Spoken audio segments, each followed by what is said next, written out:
કેમ છો વિદ્યાર્થી મિત્રો? ઈ અભ્યાસ સુધ લર્નિંગ એપ પર આપ સૌ વિદ્યાર્થી મિત્રોનું હાર્દિક સ્વાગત છે. મિત્રો આપણે ભણી રહ્યા છીએ ધોરણ 12 કોમર્સ અને આપણા સબ્જેક્ટનું નામ છે એકાઉન્ટ. તો એકાઉન્ટમાં મિત્રો પહેલા નંબરનું ચેપ્ટર ભાગીદારી વિષય પ્રવેશના ટૂંકા દાખલાનો આજે આપણે અભ્યાસ કરવાના છે. બરાબર?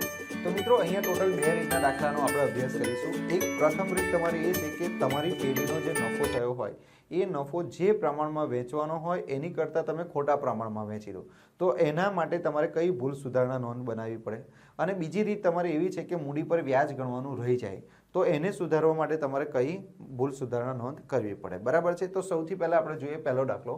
તો મિત્રો પહેલા દાખલામાં કીધું છે મિલિંદ, હેમંત અને રસિકની ભાગીદારી પેઢીનો 1,89,000નો નફો 1:2:4ના પ્રમાણમાં વહેંચવાને બદલે ભૂલથી સરખા પ્રમાણમાં વહેંચ્યો છે. આ ભૂલ સુધારવા મૂડી ખાતે કઈ અસર આપવી પડે? તો મિત્રો જ્યારે પણ તમારો જે પેઢીનો નફો હોય એ પેઢીનો નફો ખોટા પ્રમાણમાં વહેંચાઈ જાય તો એ દાખલો કઈ રીતે ગણવાનો? તો એના માટે મિત્રો સૌથી પહેલા તમારે કોષ્ટક બનાવી દેવાનું આ રીતે.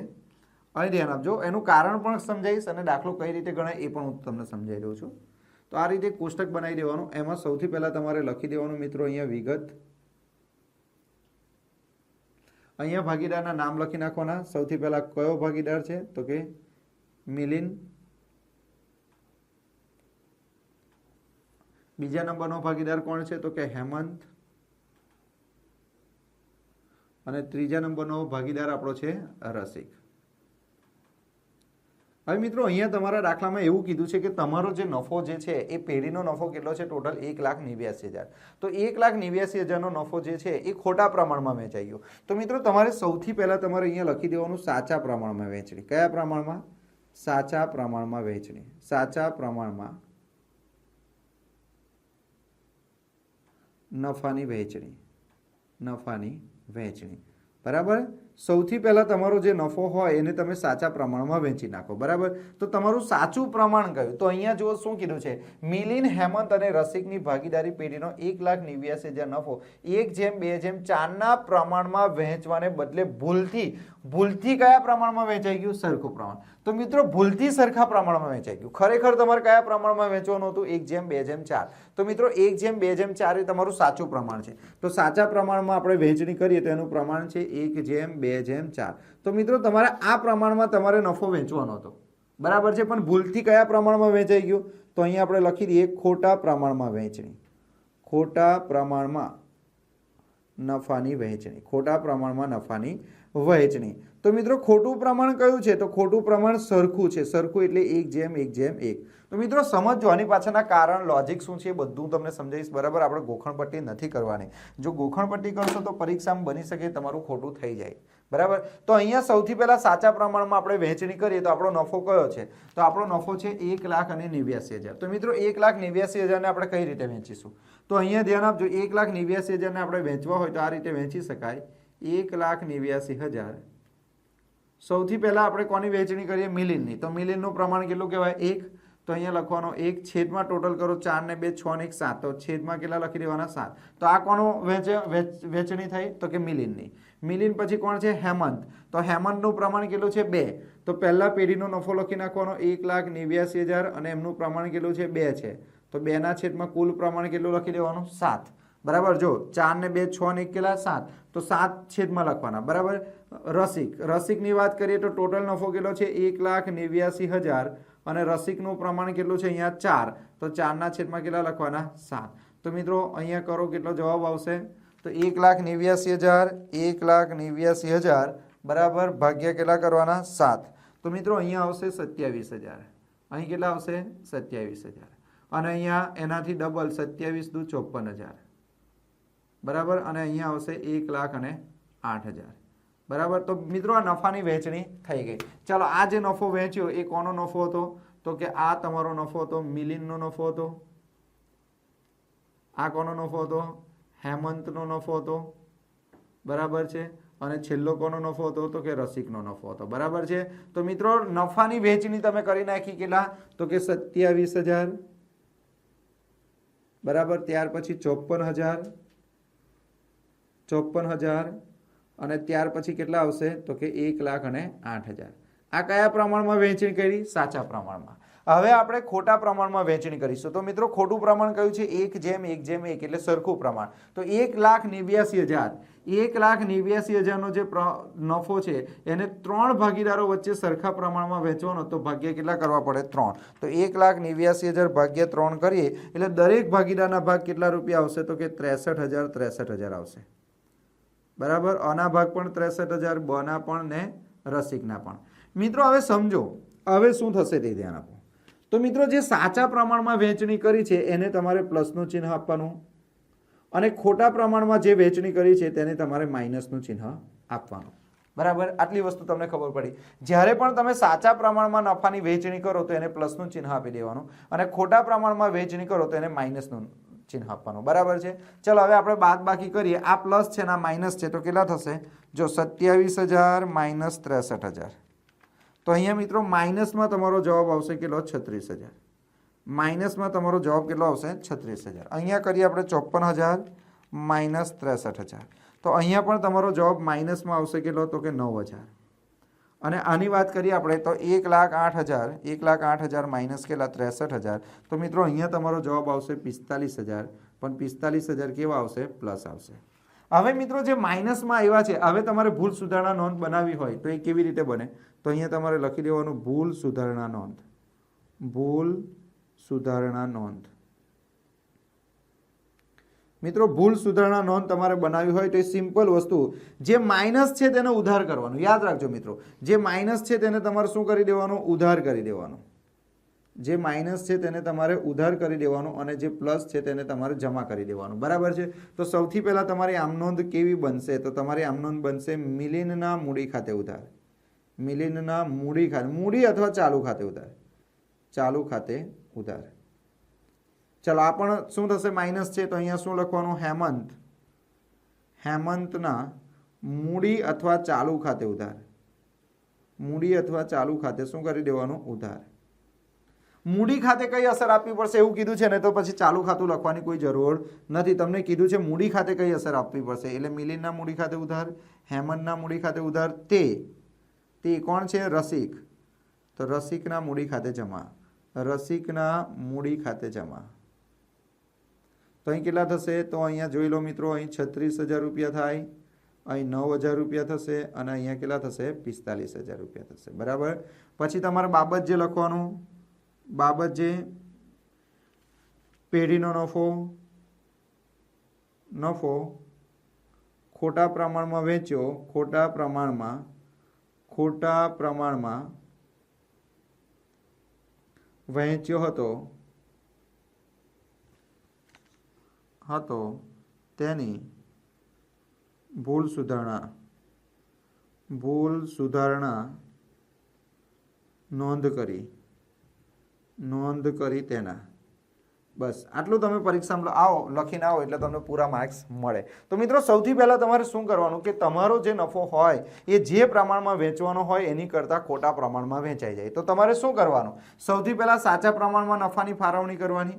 બરાબર. એને પ્લસનું ચિહ્ન આપવાનું અને ખોટા પ્રમાણમાં નફાની વહેંચણી કરવાની, એને માઇનસનું ચિહ્ન આપવાનું.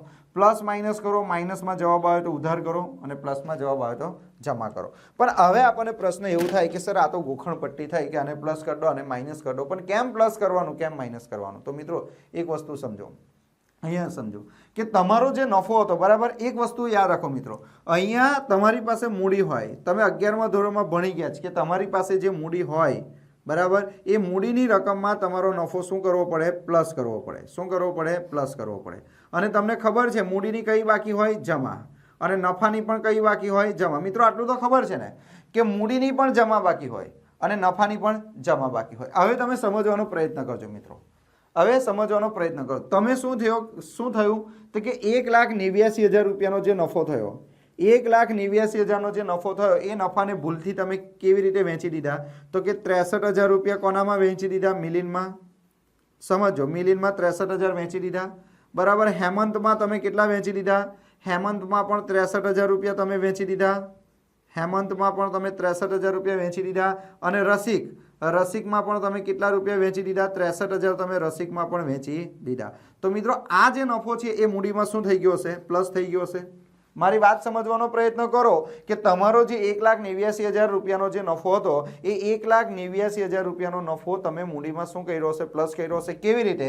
તો કે મિલિંદની મૂડીમાં 63,000 પ્લસ કર્યા હશે, હેમંતની મૂડીમાં 63,000 પ્લસ કર્યા હશે, રસિકની મૂડીમાં નફો 63,000 પ્લસ કરી દીધો હશે. તો મિત્રો આ 63,000 જે તમે પ્લસ કર્યા એ તો ખોટા હતા.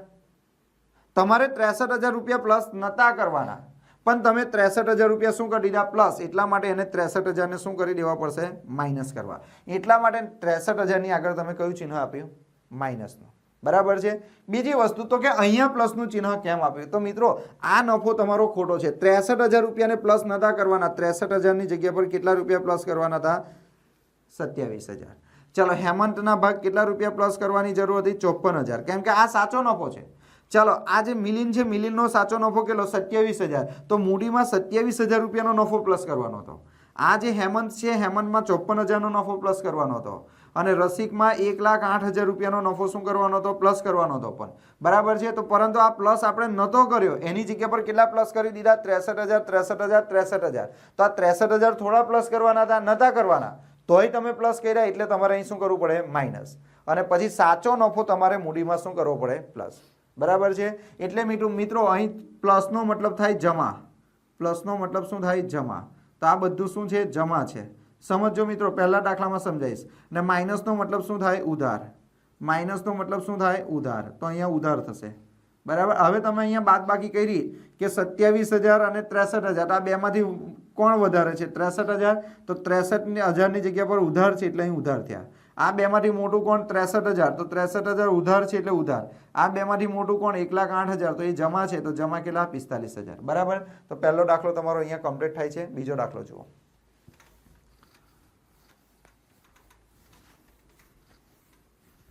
બીજો દાખલો હવે ફટાફટ કરી શકીએ આપણે. ચાલો, સૌથી પહેલા તમારે શું કરવાનું? તો કે આ રીતે કોષ્ટક બનાવી દેવાનું. બરાબર. કેટલા ભાગીદારો છે? તો કે 3 ભાગીદાર છે. બસ આવી રીતે લખી નાખવાનું. કોણ છે? પહેલા શીલા. તો અહીંયા આપણે લખી નાખીએ શીલા. બીજું કોણ છે? સુરભી. અને ત્રીજું કોણ છે? સંકેત. બરાબર છે. અહીંયા આપણે શું લખીશું? વિગત. સૌથી પહેલા શું લખી દેવાનું? સાચા પ્રમાણમાં વહેંચણી. સાચા પ્રમાણમાં વહેંચણી. ભાઈ, સાચા પ્રમાણમાં નફાની વહેંચણી કરો તો બીજા દાખલામાં સાચું પ્રમાણ કયું છે? શીલા, સુરભી અને સંકેતની ભાગીદારી પેઢીનો 1,35,000 નો નફો 3:2:3 ના પ્રમાણમાં વહેંચવાને બદલે કયા પ્રમાણમાં વહેંચવાનું હતું? 3:2:3 ના પ્રમાણમાં વહેંચવાને બદલે ભૂલથી 2:1:3 ના પ્રમાણમાં. આ ભૂલથી કીધું છે એટલે આ ખોટું પ્રમાણ, આ સાચું પ્રમાણ. તો સાચું પ્રમાણ કયું છે? 3:2:3. અને અહીંયા તમારે લખી દેવાનું ખોટા પ્રમાણમાં વહેંચણી. ખોટા પ્રમાણમાં વહેંચણી. ભાઈ, ખોટા પ્રમાણમાં વહેંચણી. ખોટું પ્રમાણ કયું છે તે જોઈ લો. 2:1:3. ચાલો, હવે આપણે નફો કેટલો થયેલો છે જુઓ. 1,35,000. મિત્રો 1,35,000 ને આ પ્રમાણમાં વહેંચી નાખો તો 1,35,000 વહેંચતા આવડે ને? શું કરવાનું? જો 3, 3 ને 2 5, 5 ને 3 8, તો ભાગ્યા 8 કરી નાખવાના. બરાબર. ભાગ્યા 8 કર્યા પછી અહીં કેટલું પ્રમાણ છે? 3. તો ગુણ્યા 3 એટલે 50,625. અહીંયા આવશે 50,625. ને અહીંયા કેટલા છે? 33,750. અહીં કયું ચિહ્ન આપી દેવાનું? પ્લસનું. બરાબર છે. ફરી વાર આપણે કરી જોઈએ. નફો કેટલો છે? 1,35,000 ગુણ્યા 3 ભાગ્યા 8. તો 50,625 આવશે. પછી કેટલા છે? 1,35,000 ગુણ્યા 2 ભાગ્યા 8, 33,000. ચાલો, હવે ખોટા પ્રમાણમાં વહેંચણી. ખોટું પ્રમાણ કેટલું છે? 2:1:3. તો કેટલા? 3 ને 1 4, 4 ને 2 6. તો કરો 1,35,000 ભાગ્યા કેટલા? 6. તો અહીં કેટલા આવશે? 22,500. તો અહીંયા 22,500 આપણે લખી નાખીએ. તો અહીં કયું ચિહ્ન? માઇનસનું આવશે. બરાબર. 22,500 ગુણ્યા 2 કરીએ તો અહીંયા આવશે 45,000. એ પણ માઇનસ. બરાબર.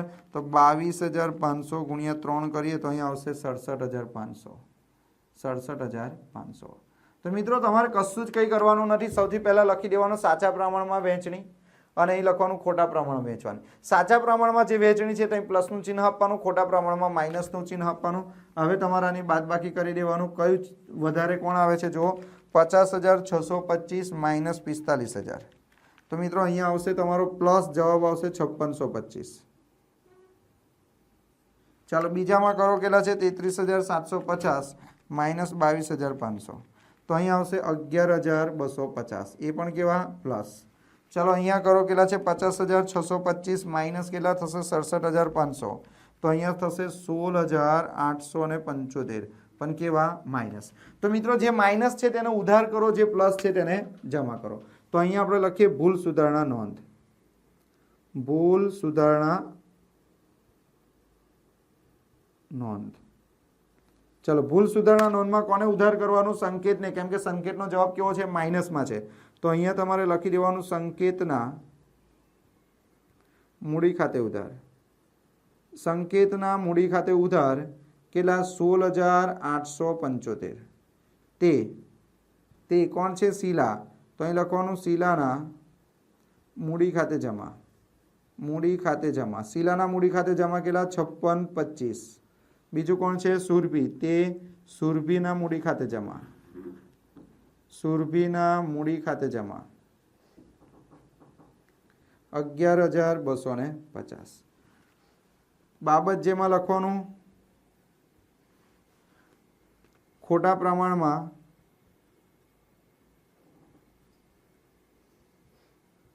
નફો વહેંચાયો તેની ભૂલ સુધારણા. ભૂલ સુધારણા. બરાબર છે. તો મિત્રો અહીંયા બીજો દાખલો પણ આપણો પૂરો થાય છે. બરાબર છે. એ જ રીતે મિત્રો આપણે ત્રીજો દાખલો જોઈએ, રિપલ ડિપલ વાળો. બરાબર, આશા રાખું છું કે તમને ખ્યાલ આવી જતો હશે. બરાબર છે. તો અહીંયા ધ્યાન આપો, એ દાખલો પણ કેવી રીતે ગણાય. આ રીતે તમારે કોષ્ટક બનાવી જ દેવાનું છે. સૌથી પહેલાં તમારે લખી નાખવાનું વિગત. ચાલો ભાગીદારનું નામ કોણ છે, પહેલો કયો ભાગીદાર છે, રિપલ. ચાલો બીજો કયો ભાગીદાર છે, ડિપલ. પછી કયો ભાગીદાર છે, તો કે કૃપલ. બરાબર. સૌથી પહેલા તમારે કયા પ્રમાણ શું લખવાનું, અહીંયા સાચા પ્રમાણમાં નફાની વહેંચણી. સાચા પ્રમાણમાં નફાની વહેંચણી. તો મિત્રો સાચું પ્રમાણ કયું છે, અંદર જુઓ, રિપલ, ડિપલ અને કૃપલ 60,000નો નફો 5:3:2 ના પ્રમાણમાં વહેંચવાને બદલે ભૂલથી આ પ્રમાણમાં વહેંચી દીધા. તો આ ખોટું પ્રમાણ ને આ સાચું પ્રમાણ. 5:3:2. 5:3:2. પછી અહીંયા તમારે લખી દેવાનું ખોટા પ્રમાણમાં વહેંચણી. ખોટા પ્રમાણમાં નફાની વહેંચણી. ખોટા પ્રમાણમાં નફાની વહેંચણી. તો ખોટું પ્રમાણ કયું કીધું છે તે જુઓ. ખોટું પ્રમાણ કીધું છે 2:3:1. ચાલો કરો, કેટલા થશે, તો નફો કેટલો છે મિત્રો, પહેલા નફો જોઈ લો. નફો તમારા દાખલામાં કેટલો છે, તો નફો 60,000નો નફો છે. તો 60,000ના નફાને કેવી રીતે વહેંચીશું, તો 60,000 ભાગ્યા કેટલા કરવાના, 5 ને 3 8 ને 2 કેટલા, 10. તો ભાગ્યા 10 કરી નાખો એટલે 6,000. 6,000 ગુણ્યા 2 એટલે અહીં કેટલા આવશે, 6 દુ 12,000. કયું ચિહ્ન, પ્લસ. પછી 6 તાલી 18,000 એટલે અહીંયા 18,000 રૂપિયાનો નફો આવશે, તો કે પ્લસ. અને 6 પંચા 30 એટલે અહીંયા 30,000 રૂપિયાનો નફો આવશે, એ પણ કેવું થઈ જશે, પ્લસ. ચાલો એવી રીતે ખોટા પ્રમાણમાં વહેંચણી કરીએ તો અહીં કેટલા છે, 3 3 ને 1 4 5 ને 6 6 વડે ભાગી નાખો એટલે અહીંયા થઈ જશે -20,000. અહીંયા થઈ જશે -30,000 અને અહીંયા થઈ જશે -10,000. તો મિત્રો હવે બાદ બાકી કરીએ તો અહીંયા પ્લસ કેટલા આવશે, 2,000 રૂપિયા પ્લસ આવે. 18 - 30 એટલે -12,000 રૂપિયા આવશે. અહીંયા જો 30માંથી 20 જાય તો +10,000 રૂપિયા આવશે. તો મિત્રો હવે આની આમનો તો તમને બનાવતા આવડે જ. માઇનસમાં જે જવાબ આવ્યો છે તેને ઉધાર કરવાનું, પ્લસમાં જે જવાબ આવ્યો તેને પ્લસ કરવાનું. કેમ એવું કરવાનું એવું પહેલા દાખલામાં શીખવા દીધું. બરાબર. તો અહીંયા ભૂલ સુધારણા નોંધ આપણે લખીએ, ભૂલ સુધારણા નોંધ. ભૂલ સુધારણા નોંધ. તો ભૂલ સુધારણા નોંધમાં સૌથી પહેલા તમારે લખવાનું ડીપલના મૂડી ખાતે ઉધાર. જે માઇનસ છે એને પહેલા ઉધાર કાઢો. ડીપલના મૂડી ખાતે ઉધાર કેટલા? 12,000. તે રીપલના મૂડી ખાતે, રીપલના મૂડી ખાતે, રીપલના મૂડી ખાતે કેટલા? 10,000. બરાબર. પછી કૃપલના મૂડી ખાતે, તે કૃપલના મૂડી ખાતે, તો કૃપલના મૂડી ખાતે કેટલા? 2,000. તો મિત્રો આ તમારી ભૂલ સુધારણા થઈ. જે માઇનસ હોય તેને ઉધાર કરો, પ્લસ હોય તેને જમા કરો. હવે આપણે અહીંયા બાબત જે લખીએ તો શું લખવાનું? બાબત જે ખોટા પ્રમાણમાં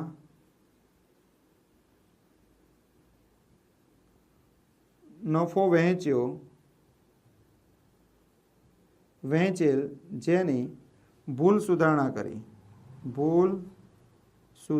કરી તેના. બરાબર છે. ચાલો, બાબત છે તો તમે તમારી રીતે ગમે તે લખી શકો છો. તો મિત્રો હવે તમને ખબર પડી ગઈ હશે કે જ્યારે પણ નફો ખોટા પ્રમાણમાં વેચાય તો એની ભૂલ સુધારણા નોંધ કઈ રીતે બનાવવાની. બરાબર. સૌથી પહેલા સાચા પ્રમાણમાં નફાની વહેંચણી કરો, એને પ્લસનું ચિહ્ન આપો. પછી ખોટા પ્રમાણમાં નફાની વહેંચણી કરો, એને માઇનસનું ચિહ્ન આપો. પ્લસ માઇનસ કરો. જે જવાબ આવે, પ્લસમાં જવાબ આવે તો એને જમા કરો, માઇનસમાં જવાબ આવે તો એને ઉધાર કરો. કેમ કરવાનું એવું મેં તમને સમજાવી દીધું છે. બરાબર છે. આગળ હવે મિત્રો આગળના જે દાખલા છે એ દાખલામાં એવું છે કે મૂડી પર વ્યાજ ગણવાનું રહી ગયું હોય, મૂડી પર વ્યાજ ગણવાનું રહી ગયું હોય તો તમારે શું કરવું પડશે? તો ચાલો, મૂડી પર વ્યાજ ગણવાનું રહી ગયું હોય તો શું થશે? તો એ પણ આ રીતે જ થશે. સૌથી પહેલા તમારે કોષ્ટક જ બનાવી દેવાનું આ રીતે. ચાલો, અહીંયા તમારે સૌથી પહેલા લખી દેવાનું વિગત. ચોથા નંબરનો દાખલો, વિગત. ભાગીદારનું નામ જોઈ લો. કોણ છે? રામ,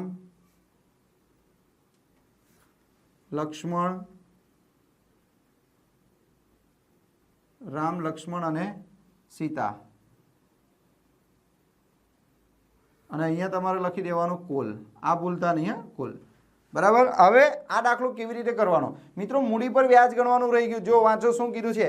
રામ, લક્ષ્મણ અને સીતા એક પેઢીના ભાગીદારો છે. તારીખ 1/4/2016 રોજ તેમની મૂડી અનુક્રમે 40,000, 30,000 અને 80,000 હતી. જો આની મૂડી કેટલી હતી? તો આની મૂડી 40,000 હતી.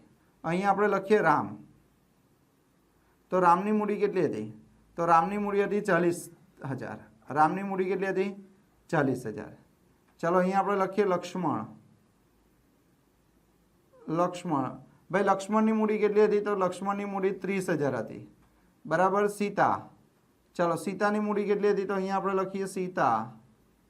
ચાલો, સીતાની મૂડી કેટલી છે? તો સીતાની મૂડી છે 80,000. હવે મિત્રો બન્યું એવું છે કે મૂડી પર વ્યાજ ગણવાનું રહી ગયું. એટલે મૂડી પર તમે વ્યાજ ગણ્યું જ નથી. તો સૌથી પહેલા તમારે મૂડી પર વ્યાજ ગણવું પડશે. તો અહીંયા તમારે લખવું પડશે મૂડી પર વ્યાજ. મૂડી પર વ્યાજ. એનો મતલબ સ્ટુડન્ટ એક વસ્તુ યાદ રાખો, તમારી જે મૂડી હોય તમને ખબર જ છે કે તમે જ્યારે પાકું સરવૈયું બનાવો તો પાકા સરવૈયામાં તમે આ રીતે લખો મૂડી, ને મૂડીનું વ્યાજ અંદર તમે શું કરી દો? પ્લસ. મૂડી પર વ્યાજ. તો સ્ટુડન્ટ મૂડીનું વ્યાજ હંમેશા અંદર શું થઈ જાય? પ્લસ થાય. તો યાદ રાખો, મૂડીમાં મૂડીનું વ્યાજ પ્લસ થાય એટલે ડાયરેક્ટ જ તમારે મૂડીનું વ્યાજ અહીં લખવાનું અને એને કયું ચિહ્ન આપવાનું? પ્લસનું ચિહ્ન આપવાનું. બરાબર. કેટલા ટકા વ્યાજ ગણવાનું છે? તો કે 12%. તો મૂડી પર વ્યાજ કેટલા ટકા? તો કે 12%. તો અહીંયા આપણે લખીએ 12%. તો કરો 12%. 12 ચોક 4800. બરાબર. 12 તાલી 3600. બરાબર. 12 અઠ્ઠા 96 એટલે 9600. બરાબર. બધાને કયું ચિહ્ન આપવાનું? પ્લસનું ચિહ્ન આપવાનું. સ્ટુડન્ટ આ પ્લસનું ચિહ્ન કેમ આપ્યું ખબર પડે છે? કારણ કે મૂડીમાં મૂડીનું વ્યાજ શું થાય? પ્લસ થાય. બરાબર ને? પ્લસ એટલે શું કહેવાય? જમા. એટલે આ બધી વસ્તુ જમા કહેવાય. આને શું કહેવાય? જમા. આ પણ જમા ને આ પણ જમા. હવે શું થાય કે આ મૂડી પર વ્યાજ ગણવાનું રહી ગયું એટલે બે ભૂલ થઈ. બે ભૂલ. એક ભૂલ કઈ કે મૂડીમાં પ્લસ કરવાનું રહી ગયું, અને બીજું મૂડી પર વ્યાજ એ આપણા માટે ખર્ચ કહેવાય. તો ખર્ચ તમારે નફા નુકસાન ફાળવણી ખાતાની ઉધાર બાજુ લખવો પડે. મૂડીનું વ્યાજ તમારે નફા નુકસાન ફાળવણી ખાતાની ઉધાર બાજુ લખવું પડે. બરાબર. તો મૂડીના વ્યાજ તમે નફા નુકસાન ફાળવણી ખાતાની ઉધાર બાજુ લખો તો તમારો જે નફો આવે એ નફો કેવો આવે? ઓછો આવે. તમારો નફો કેવો આવે? ઓછો આવે. પણ મિત્રો તમે મૂડી પર વ્યાજ લખવાનું રહી ગયું એનો મતલબ કે તમારો નફો કેવો થઈ ગયો? વધારે આવ્યો. મિત્રો ફરીવાર સમજાવું, મૂડી પર વ્યાજ જે હોય ને એ ધંધા માટે શું કહેવાય? ખર્ચ કહેવાય, બરાબર? ધંધાનો ખર્ચ કહેવાય મૂડી પર વ્યાજ. હવે એ ખર્ચ તમે લખવાનું રહી જાય તો સિમ્પલ વસ્તુ છે કે કોઈ ખર્ચો લખવાનો રહી જાય તો તમારો નફો કેવો આવ્યો હશે? વધારે આવી ગયો હશે. તો એ નફો જે વધારે આવ્યો એ તો ખોટી રીતે વધારે આવ્યો ને. મૂડી પર વ્યાજ તો લખવાનું રહી ગયું છે. જો તમે મૂડી પર વ્યાજ લખી નાખશો તો તમારો નફો એટલો ઘટી જશે, બરાબર છે? એટલે અહીંયા લખવાનું મૂડી પર વ્યાજ, અહીંયા લખવાનું નફામાં ઘટાડો. હવે જ્યારે તમે એને સુધારો છો તો અહીં લખી દેવાનું નફામાં ઘટાડો, નફામાં ઘટાડો. અને મિત્રો નફામાં ઘટાડો કરવો હોય તો કયું ચિહ્ન લખવું પડે? માઇનસ. પણ કેટલા રૂપિયાનો ઘટાડો કરવાનો? તો એના માટે તમારે શું કરવાનું? આ મૂડીનું વ્યાજ છે એનો સરવાળો કરવો પડે. શું કરવો પડે? સરવાળો. તો પહેલા કેટલા છે? 4800 વત્તા 3600 વત્તા 9600. એટલે નફામાં કેટલાનો ઘટાડો કરવો પડે? 18000. 18000 રૂપિયાનો નફો ઘટે. આ 18000 રૂપિયાનો જે નફો ઘટશે, બરાબર, એ 3 ભાગીદાર વચ્ચે વહેંચાઈ જશે, બરાબર? તો આ 18000 ને નફા નુકસાનના પ્રમાણમાં વહેંચી નાખો. અહીંયા નફા નુકસાનનું પ્રમાણ કીધું છે. રામ, લક્ષ્મણ અને સીતા એક પેઢીના ભાગીદારો છે. નફા નુકસાનનું પ્રમાણ કીધું નથી. એટલે આપણે એવું સમજી લઈએ કે નફા નુકસાનનું પ્રમાણ કયું હશે? સરખું. તો નફામાં ઘટાડો કરવાનું કયા પ્રમાણમાં? તો કે સરખા પ્રમાણમાં. સરખા પ્રમાણમાં એટલે કયું પ્રમાણ થયું? 1:1:1. તો 18000 ને સરખા પ્રમાણમાં વહેંચો તો 6000 6000 6000.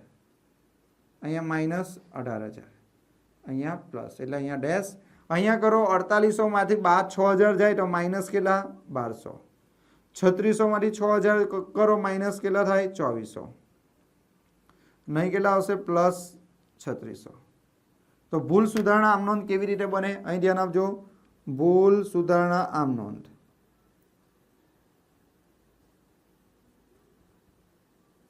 ભૂલ સુધારણા નોંધ. ભૂલ સુધારણા નોંધ કરી હોય તો આ માઇનસ છે, આ પણ માઇનસ. માઇનસ એટલે ઉધાર. તો અહીં લખી દેવાનું રામના મૂડી ખાતે ઉધાર. કેટલા રૂપિયા? તો કે 1200. ચાલો પછી કોણ છે? લક્ષ્મણ. તો આપણે લખવાનું લક્ષ્મણના મૂડી ખાતે ઉધાર. જેનો જવાબ માઇનસમાં આવ્યો છે તેને ઉધાર આપણે કરવો પડશે. તે સીતાના મૂડી ખાતે જમા. સીતાના મૂડી ખાતે જમા કેટલા? 3600. બાબત જે મૂડી પર વ્યાજ ગણવાનું રહી ગયું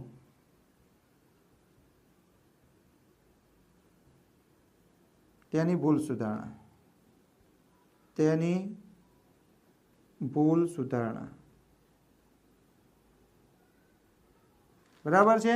તો ચાલો મિત્રો આ દાખલો પણ આપણો અહીંયા પતી ગયો, બરાબર? તો સૌથી પહેલા તમારે શું કરવાનું તે ખબર પડે ને, મૂડી પર વ્યાજ ગણી નાખવાનું, એને પ્લસનું ચિહ્ન આપવાનું, પછી આ 3 સરવાળો કરવાનો. આ જે 18000 રૂપિયા આવ્યા એ 18000 ને તમારે આ ભાગીદારો વચ્ચે વહેંચી નાખવાના. કયા પ્રમાણમાં? નફા નુકસાનના પ્રમાણમાં, બરાબર? ને એને કયું ચિહ્ન આપવાનું? માઇનસનું, બરાબર છે? ચાલો આગળનો દાખલો રામ રહીમ વાળો કરીએ આપણે. તો રામ રહીમ વાળો દાખલો જોઈ લો.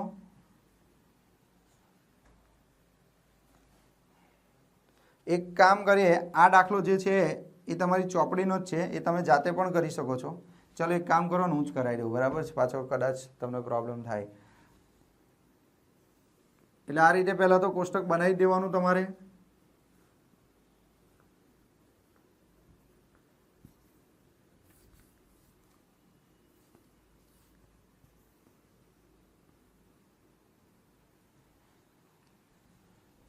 ચલો નામ લખી નાખીએ.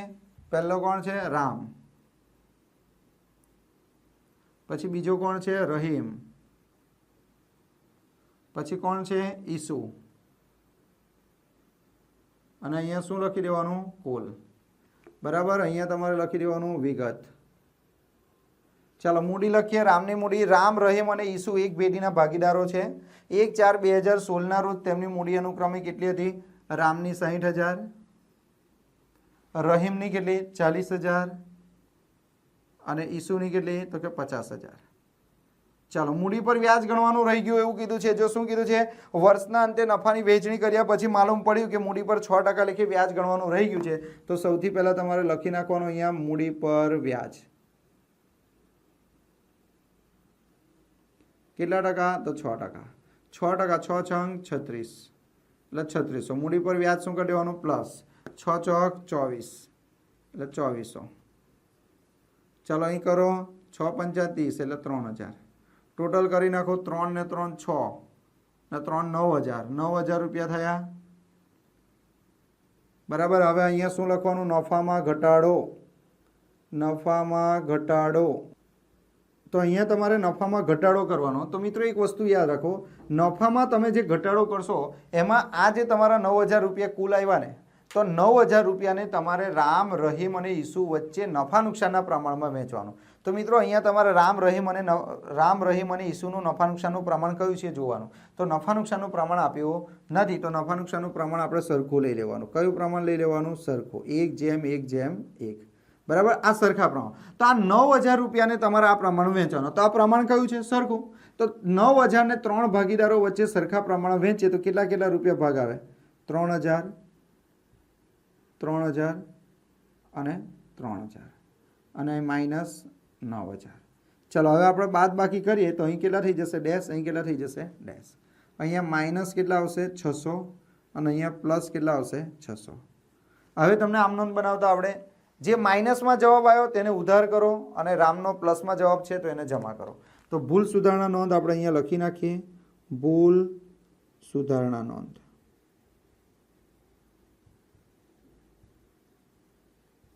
તો ભૂલ સુધારણા નોંધમાં તમારે રહીમના મૂડી ખાતે શું કરવાનું? ઉધાર. રહીમના મૂડી ખાતે ઉધાર. રહીમના મૂડી ખાતે ઉધાર કેટલા? 600. તે રામના મૂડી ખાતે કેટલા? 600. પછી તમારી બાબત જે કરી લખી નાખવાની કે મૂડી પર વ્યાજ ગણવાનું રહી ગયું તેની ભૂલ સુધારણા કરી તેના બાબત જે મૂડી પર વ્યાજ ગણવાનું રહી ગયું હતું તેની ભૂલ સુધારણા કરી તેના.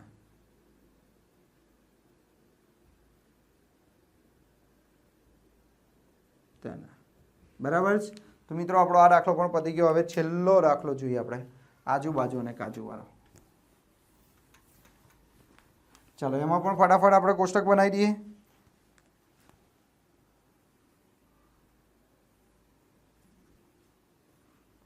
શું લખીશું અહીંયા? વિગત, આજુ બાજુ અને કાજુ, અને અહીંયા તમારે લખી દેવાનું કુલ. ચાલો મૂડી કેટલી છે? આજુબાજુ અને કાજુની પેઢીની કુલ મૂડી 1 લાખ છે. મૂડીનું પ્રમાણ 2:3:5 છે. મિત્રો કુલ મૂડી કેટલી છે? તો અહીંયા ધ્યાન આપજો. કુલ મૂડી તમારા દાખલામાં કહી દીધું છે કે કુલ મૂડી કેટલી છે? 1 લાખ. આ 1 લાખ રૂપિયાની જે કુલ મૂડી છે એ 3 ભાગીદારો વચ્ચે વહેંચી નાખવાની છે. એક તો કોની વચ્ચે? આજુ, બીજો કોણ? બાજુ, અને ત્રીજો કોણ? કાજુ. આ 3 વચ્ચે વહેંચી નાખવાની છે અને એનું પ્રમાણ, મૂડીનું પ્રમાણ આપી દીધું. જુઓ મિત્રો, આ નફા નુકસાનનું પ્રમાણ નથી, મૂડીનું પ્રમાણ છે. તો આપણી પાસે મૂડી કેટલી છે? 1 લાખ. 1 લાખ રૂપિયાની જે મૂડી છે એને વહેંચવાનું છે તમારે 2:3:5 આ પ્રમાણમાં વહેંચવાનું છે. તો આજુની વાત આપણે કરીએ તો કેટલા લખવાના? 1 લાખ ગુણ્યા આજુનું પ્રમાણ કેટલું? 2 ને છેદમાં કેટલા? 8. 5. 5 ને 3 8 ને 2 10. તો 10 વડે ભાગાકાર કરો તો એની મૂડી કેટલી થશે? 20,000. એની મૂડી કેટલી થશે? 20,000. ચાલો બાજુની વાત કરીએ તો કુલ મૂડી કેટલી છે? 1 લાખ. 1 લાખમાં એનો ભાગ કેટલો છે? 3 ને કુલ ભાગ કેટલો? 10. તો અહીંયા આવશે 30,000. કેટલા રૂપિયાની મૂડી આવશે? 30,000. ચલો આની વાત કરીએ તો કેટલા થશે? 1 લાખ એનો ભાગ કેટલો છે? 5 છેદમાં કેટલા? 10.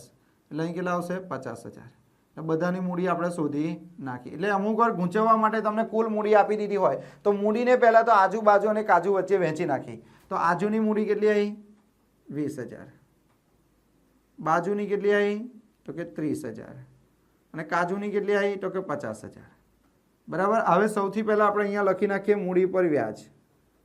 મૂડી પર વ્યાજ. તો મૂડી પર વ્યાજ કેટલા ટકા કીધું છે તમારા દાખલામાં? જુઓ, મૂડી પર 9% લેખે વ્યાજ ગણવાનું રહી ગયું છે. કેટલા ટકા? 9%. તો 9% કરો. 20,000 ના 9%, 9 દુ 18 પ્લસનું ચિહ્ન. તો 9 તાલી 27 પ્લસનું ચિહ્ન. ચાલો પછી 9 પંચા 45 પ્લસનું ચિહ્ન. ટોટલ કરો કેટલા થાય? આ પણ 45 એટલે ટોટલ કેટલા? 9000. ચાલો પછી અહીંયા તમારે લખવાનું નફામાં ઘટાડો. નફામાં ઘટાડો. તો સ્ટુડન્ટ આ નફામાં જે ઘટાડો કરો એ કયા પ્રમાણમાં કરવાનો? નફા નુકસાનના પ્રમાણમાં. તો મિત્રો તમારા દાખલામાં નફા નુકસાનનું પ્રમાણ કહી દીધું હશે, કોઈ જગ્યા પર કીધું છે આજુબાજુ અને કાજુની પેઢીનું કુલ મૂડી 1 લાખ. મૂડીનું પ્રમાણ સ્ટુડન્ટ આ તો મૂડીનું પ્રમાણ, એની સાથે કોઈ લેવા દેવા નથી. તો અહીંયા જો નફા નુકસાનનું પ્રમાણ તમારા દાખલામાં કીધું નથી તો આપણે માની લેવાનું કે આ જે કુલ એ થયો ને કુલ મૂડી પર વ્યાજ કેટલું? 9000. તો 9000 રૂપિયાના મૂડીનું વ્યાજ ગણવાનું રહી ગયું છે. તો એટલો નફો તમારો શું આવ્યો હશે? વધારે આવ્યો હશે. એટલે એ નફાને ઘટાડવા માટે 9000ને તમારે વેચી દેવાના આજુબાજુ અને કાજુ વચ્ચે. કયા પ્રમાણમાં? નફા નુકસાનના પ્રમાણ. હવે નફા નુકસાનનું પ્રમાણ આપ્યું નથી એટલે કયું પ્રમાણ લઈ લઈએ? સરખું. તો 9000ને સરખા પ્રમાણમાં વેચી નાખો તો અહીં કેટલા આવશે? 3000. અહીં કેટલા આવશે? 3000. અહીં કેટલા આવશે? 3000. અહીંયા માઇનસ કેટલા? 9000. તો અહીં ડેશ આવશે, અહીંયા વત્તા 1500 આવશે, અહીંયા માઇનસ 300 રૂપિયા આવશે અને અહીંયા માઇનસ 1200 રૂપિયા આવશે. હવે ભૂલ સુધારણા નોંધ આપણે કરીએ. અહીંયા લખી નાખીએ છીએ ભૂલ સુધારણા નોંધ. તો ભૂલ સુધારણા નોંધમાં જે માઇનસ છે તેને ઉધાર કરીએ આજુ. તો અહીં લખવાનું આજુના મૂડી ખાતે ઉધાર 1200, બાજુના મૂડી ખાતે 300 તે કાજુના મૂડી ખાતે કેટલા? 1500. મિત્રો બાબત જે તમારે જાતે તમારે લખવાની. તો મિત્રો આ ટાઈપના દાખલા તમારા હતા. જો તમે આ દાખલાની પ્રેક્ટિસ બરાબર કરશો તો મિત્રો ગેરંટી છે કે તમને આ દાખલા આવડી જશે. બરાબર. તો મિત્રો બીજા આવા દાખલા સાથે આપણે મળીશું. ત્યાં સુધી આવજો. Bye bye.